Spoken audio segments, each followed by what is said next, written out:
when most people find out that they're going to have a child, I think their first reactions are, some is a little bit of fear. I think for the most part, it's excitement.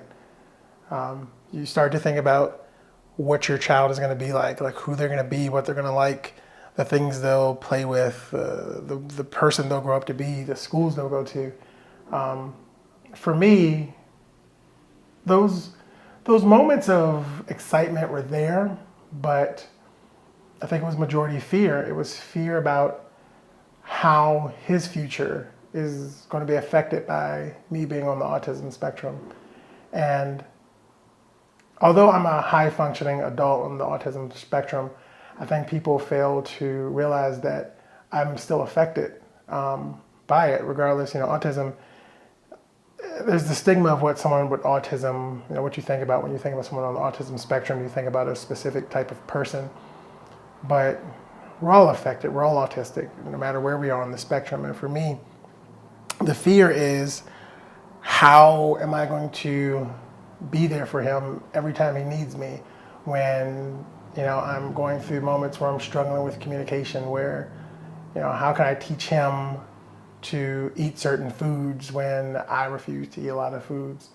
What if he asks for his super cool dad to come speak at his career day, and it's a moment where I'm overwhelmed and I can't deal with other people, or I can't be around people and look into people's eyes and talk to these children? What if it's a time where he wants to play, but I'm experiencing a sensory overload and he can't touch me, or the thing he wants to do I just can't physically do at that time? It's a fear that it's constant. It's always there. It goes away sometime, but it remains in the back of your head. You think about what your diagnosis is going to do for him as he grows up and as he becomes his own person. It all has to do with relationships, and just the relationship with with my son isn't affected. It's the relationship that, how things went with his mother and I. It's there's a lot of different things of how the autism diagnosis or being on the spectrum affected things along the road to being a father. On the topic of relationships, I think of how along the road of life, being on the spectrum, how I've learned to live and deal with intimate relationships with the opposite sex, and even with friends in general. All my life I've had this issue where communication has played a huge role, and you start off with somebody and you say to them, hey, this is what I have, this is how it affects me, and they're always interested. It always starts off with a level of interest, and they are oh my God, I never would have guessed it, and they do a couple quick Google searches. And then the moment that you are at a moment where you can't communicate, or you don't want to communicate, or just the amount of text messages and emails and phone calls that you're getting, you have to shut everything off, and you have to go into your corner and turn off. Not a lot of times they know how to deal with that, and so it's like they forget everything you told them. They forget of the horror stories that you were faced with previous relationships, and they just be like, well, I want you to communicate. Why can't you communicate?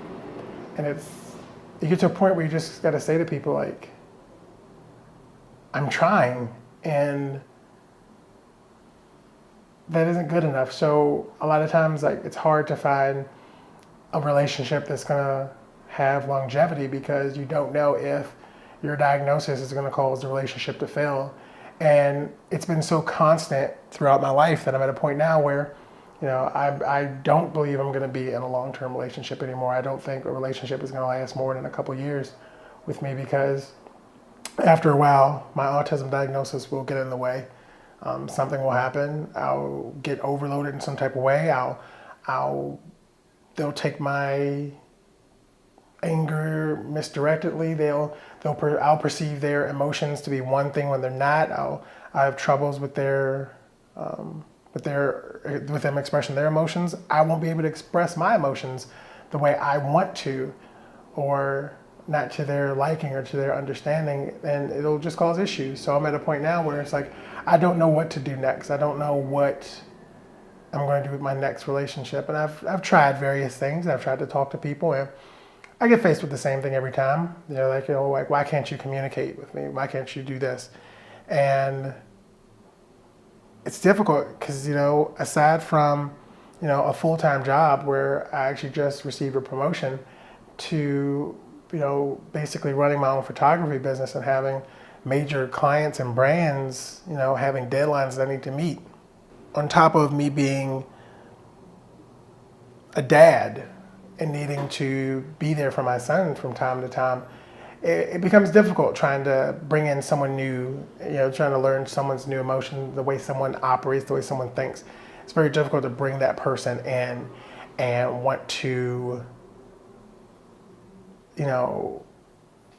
something new to your routine. It's hard. So it's at a point where I don't know anymore. I used to preach that, when I was in a relationship, that I wanted me to be a motivation for people on the spectrum, and I wanted, me to be a sign of hope for parents and loved ones of people on the spectrum, because it was like, hey, I have a relationship that I'm, maintaining, and I have a son, and everything's going to be okay. But every now and again, there are setbacks, and I think my issues with relationships and being on the spectrum is a setback because all my relationships die because of one thing, and that's communication. But eventually, hopefully, I'll find someone that fully understands what it's like for me and will be willing to be patient, will be willing to learn me, do all you can to learn about autism, but at the same time, learn how autism affects me and how our life will be with autism, because it'll be a third person in our relationship. It's always going to be there. It's never going to go away. While still on the topics of relationships, one of the biggest relationships that someone on the autism spectrum as an adult will be faced with is their relationship with their coworkers. I went to a high school that specialized with children with behavioral issues and autism, and everyone in the school was trained to deal with those type of children. So they had it set up where, you made money for every time you came to school. They would pay you. You got paid every Friday. There would be incentives. There was a way for you to spend your money. There was a store. You had to work. You got extra money if you did extra jobs. So they tried to prepare you for what the world would be like outside of the school walls. But what they don't tell you, and what they don't prepare you for, and also, like, it kind of made this faux safe world, is that no one outside the building, for the most part, is going to understand autism, and a lot of people aren't going to care. All my life, I've been, sensitive to loud noises and to touch and to different sensory things. And I think back to when I was in high school, when I was on the school bus and I was just sitting there and I was on the way to school, and it was a cold morning because the window was kind of like a little cold from the rain outside. And I had my eyes closed, and another boy on the bus walked up and he grabbed my right shoulder and he yelled in my ear. And it, unknowingly, without control, my whole body just moved, and I jumped into the window and broke the whole window of the school bus. I think about recently when, at work, and I had a glass in my hand, I was drinking something, and someone walked up next to me and said something, and I just threw the whole drink in my own face. Like, the shock from unexpected touches and noises and presence is severe. And so I got a new job, the first job out of high school. I stayed in for about 6 or 7 years, and the employees, my coworkers, knew I was on the spectrum. I had done various projects and blogs and different things, and they were aware of how autism affected me in the workplace. So as entertainment to them, they would walk up behind me and they would grab my chair and they would shake my chair, and they would yell right behind me, or they would hit my ears. They walk past. They would do little things that would get a reaction from me, because the reactions were usually I would jump or I would yell, but my anxiety was through the roof. I was always so afraid because I felt like they were like I was entertainment. My anxiety and my fear of this stuff and my sensory overload was just a laugh for them. But one of the things that's hard as an adult on the spectrum sometimes, and it's currently my current role, because I work in a level of management, and so you're expected to be a certain way, but being on the spectrum, it's like I'm going to be blunt. More than likely, there will be no filter, there will be no sugarcoat, and the truth is going to come out. I'm going to tell you the truth, and that's very difficult. It's very difficult, but it's hard to control sometimes. And I wish employers understood that, what is normal for people on the spectrum and what isn't. I wish employers took that little extra initiative to investigate, sit down, help come up with like a workplace plan for the person, so that way you don't penalize them for them not wanting to communicate at that time, or you don't punish them if they come off a little bit more blunt, because like it's that person. You know what I mean? You don't punish somebody for their eyes being blue, or their hair being blonde. It's that's who you are. Like, autism is a part of me. It's not changing. I can try very hard and I can apologize afterwards, but it's a real thing. Another part of it is the short-term memory loss aspect. For me, I never paid attention to how bad it was until my current job. And I remember forgetting to do something once.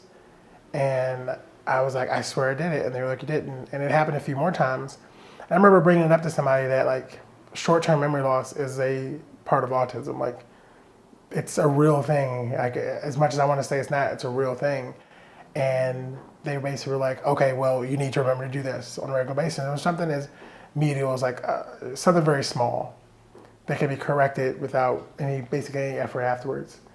And I remember thinking to myself, like, this is an example of me saying that this is how one way autism affects me. Saying that and being told, doesn't matter, you need to remember to do this. And so it continued to happen a few more times, and it got to the point where the threats of disciplinary actions would begin to happen because of this one thing. And I never know how to handle that. I don't know, like, do I go higher up? Do I say, hey, do I have to print out something from Google saying, hey, this is a characteristic of autism? Like, how far do you have to go to prove to your employer that what they're seeing and what you're experiencing is a characteristic of a diagnosis?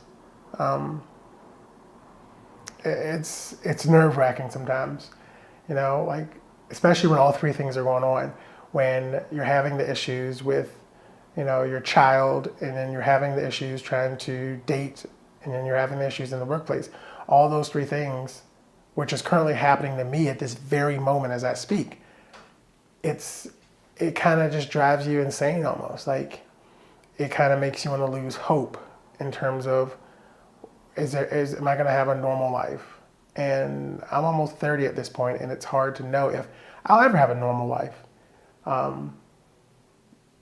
Having the issues of not knowing how the future is going to be with the relationship with my son and I, not knowing if I'm going to find someone to truly love me unconditionally without, holding this, I know you have autism, but you still need to communicate type of attitude, and not knowing how, if, something because of my autism diagnosis is going to lead me to losing my job one day.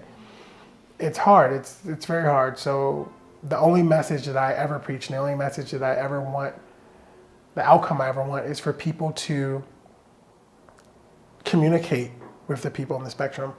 I understand, it's funny, it's like we're expected to communicate, but no one communicates with us as far as learning how they can help us, or how we can come to some type of agreement on how we can both coexist and in an effective way for the both of us. And that goes everywhere, you know what I mean? Like, I'm working more and more on trying to find ways that I can make sure that I'm there for my son in every way, and that there's never going to be any roadblocks because of autism and my relationship with him. The relationship thing, I'm at a loss for now, because,